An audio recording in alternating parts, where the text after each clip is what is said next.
Please. So in the early days of COVID, Mr. Simon went to the legislature that spring. We were all trying to wrap our arms around what we were dealing with, and he asked for some big policy changes that he'd been trying to get through the legislature for a long time, including sending mail ballots to every registered voter in the state, even though we lacked the infrastructure to deal with that responsibly. It reminded me of the phrase, never let a good crisis go to waste.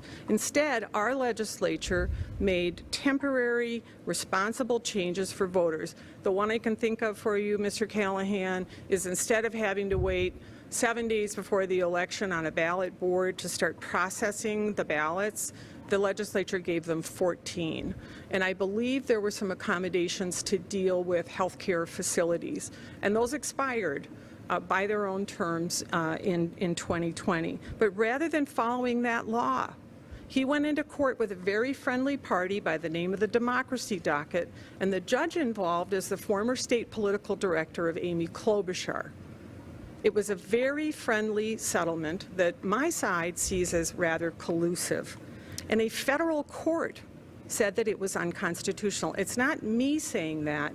It is the 8th Circuit Court of Appeals that ruled that there is no COVID exception to the Constitution, period. Okay, thank you.